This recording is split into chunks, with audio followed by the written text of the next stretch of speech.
Today we're going to reflect on the Paṅkadhā Sutta, A3.90, the Paṅkadhā discourse. This is a sutta named after a place in Kosala called, it's a market town in Kosala called Paṅkadhā. Interestingly, in the Burmese version, the reading is Saṅkāva. This probably has to do with the way the word is spelled in those ancient ethnic scripts. So the most common reading, of course, is Paṅkadhā. It's a market town in Kosala. This is one of those dedicated teachings which specializes in a particular point to be impressed on us. And this sutta is translated as SD 47.18. The theme in this sutta is to have a positive mental attitude when we listen to the Dharma. And of course, as a sub-theme, we should be interested in the training, the Dharma training, or the three trainings. The sutta is very simple, very straightforward here. But in this case, the monk is named. But then again, his name is given as Kassapa Gota, which can translate simply as the one of the Kassapa clan, or the Kassapa family. And the Kassapa family, as we know, is quite a large group. So it could well be any monk or any one of us for that matter. And as we should know, every sutta that we read, although it is addressed to the monks, it also applies to us in a certain way, in some way, especially in terms of practice. Once we sit and meditate and close our eyes, there are monks and nuns and laymen and laywomen. They are all the same in the peace of the mind. They practice renunciation of a higher level, so to speak, on the mental level. Let's look at the translation on page 177. The Paṅkadhā Sutta, A390. At one time the Blessed One was wandering in Kosala with a great community of monks. They arrived at the Kosala market town called Paṅkadhā. The Blessed One dwelt right there. At that time a monk named Kassapa Gota dwelt at Paṅkadhā. Right, so here this probably is a small market town, not too busy, not too noisy. So the Buddha dwelt right there, in other words, just outside the village, not too far away, and not too near also. Market towns and iganas, they are generally bigger than villages. First you have villages, and then when people gather around crossroads, and there they sell their wares or have some business, because crossroads are places where people stop before they turn to another direction. So those places are very conducive to meeting people, to businesses. So this kind of gathering slowly built up as settled places, settlements, and then became market towns. So of course some are large, some are small. And since the Buddha dwelt very near this market town, it's probably quite a small one, not too noisy, so that the Buddha could live quite peacefully. So the sutta continues. At that time a monk named Kassapa Gota dwelt at Paṅkadhā. So there was this monk who lived nearby. There the Blessed One instructed, inspired, roused and gladdened the monks with a Dharma talk related to the training. The training means the three training.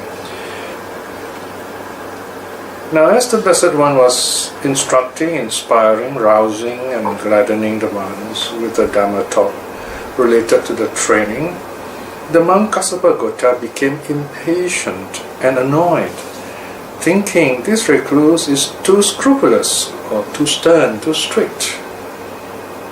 Then, when the Blessed One has resided at Paṅkadhā for as long as he pleased, left for Rāja, wandering in stages, and in due course arrived in Rāja. There at Rāja, the Blessed One dwelt on Mount Vulture Peak. Okay, so this is a story, first part. You have the Buddha giving a talk, and this monk Kassapa Gota listens, but he's a little annoyed because, of course, he's definitely not awakened. So he's kind of complaining to himself. He says, "Oh dear, the Buddha talks about nothing but keeping to this rule, keeping to that rule, but meditating is so difficult to do," and so on. Okay, now let's see what happens now back in Paṅkadhā. Section 8. Then, not long after the Blessed One had departed, restlessness and regret arose in the monk Kassapa Gota. Thus, okay, so you have two words: restlessness and regret, or guilt, even if you like. So this is a mental hindrance. He felt bad about what he has said. So in a sense, that is good, because he realized it is wrong. To see a wrong as a wrong is to see reality. So he thinks that, what a loss, not a gain at all, difficulties for me to gain, not easy is it for me to gain. Here again, of course, means to learn the Dhamma, to progress on the path. So he's kind of blaming himself. He says that he thought badly about the Buddha, what the Buddha was teaching, and he thought that the Buddha, that this recluse, is too scrupulous. Okay, so he felt the right word here would be remorse. He felt remorse, and then this is what they decide. They feel remorseful. Section 10 says, this is Kassapa Gota's own words, own thoughts, if you like. What now if I were to approach the Blessed One and, having gone up to him, were to confess this transgression as such before him? Right? So let me apologize to him. Okay? So now here the Pali words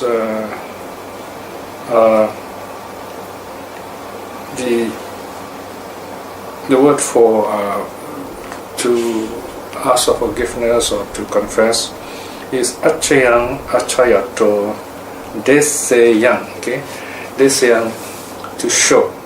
All right, to show the fault, to accept this fault, to admit to this fault. So I would say confess is quite a good translation, quite a proper translation. Of course, there are some people, especially with non-Buddhist background, Western background, they're not too happy with this word. But I think we should keep an open mind where words are concerned.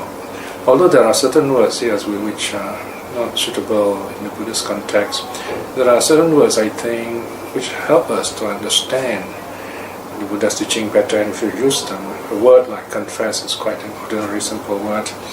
It's got nothing to do with any kind of theistic notions. Here it means to accept something is wrong and to tell the Buddha and ask for forgiveness, and then to kind of like, you feel good and you go back to your practice. So then this monk feels that he should do this, and then he leaves Paṅkadhā to see the Buddha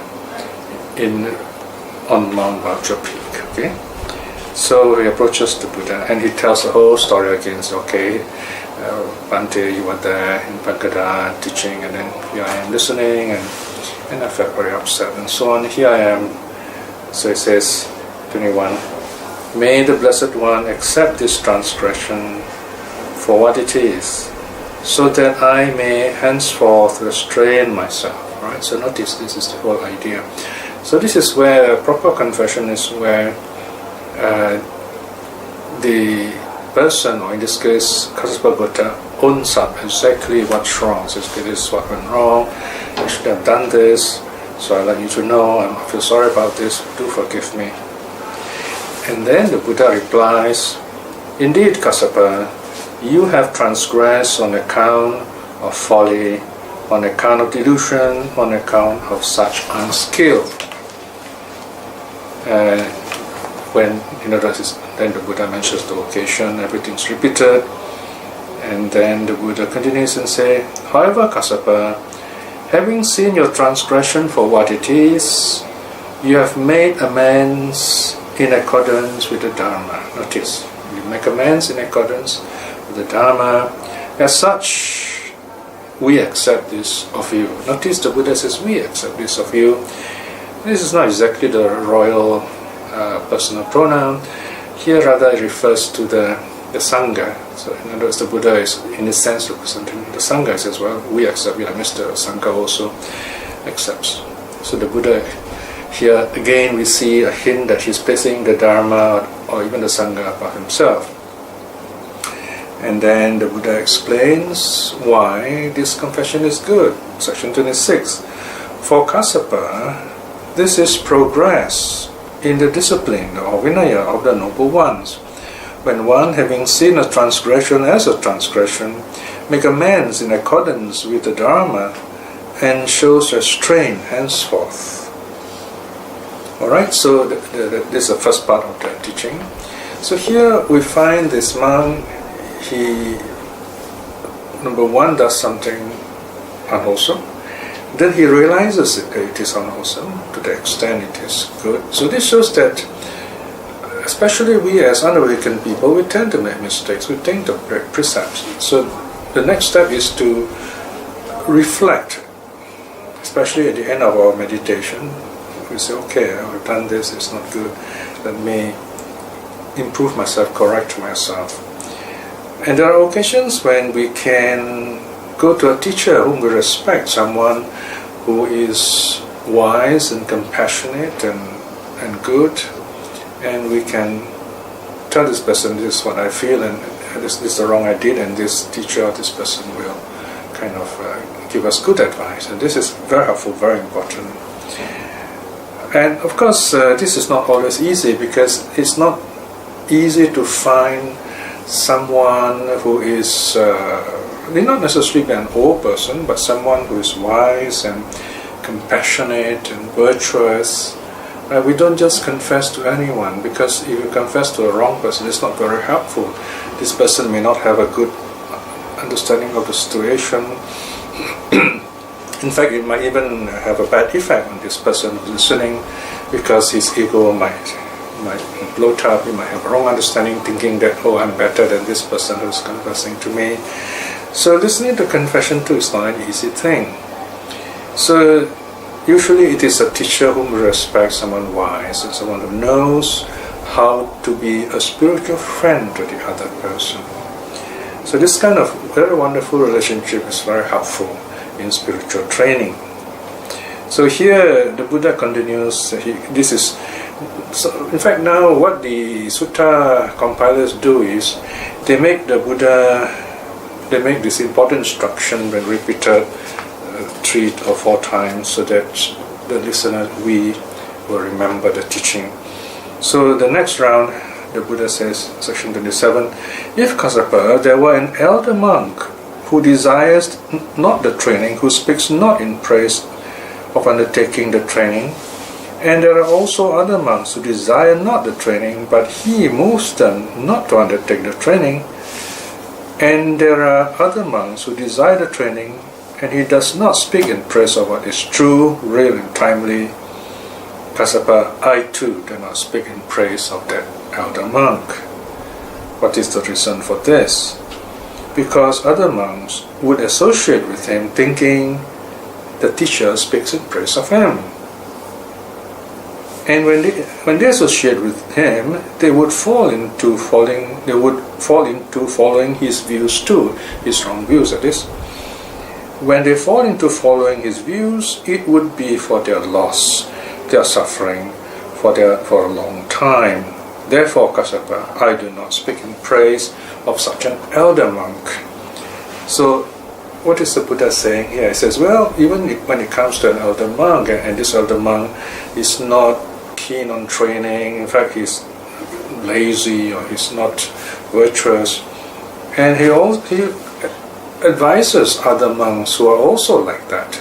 So the Buddha says, I definitely would not praise such a person, because if I do praise this person, then others have the wrong view, saying, wow, the Buddha praised this monk A who is not a good monk, and they also follow his example, right?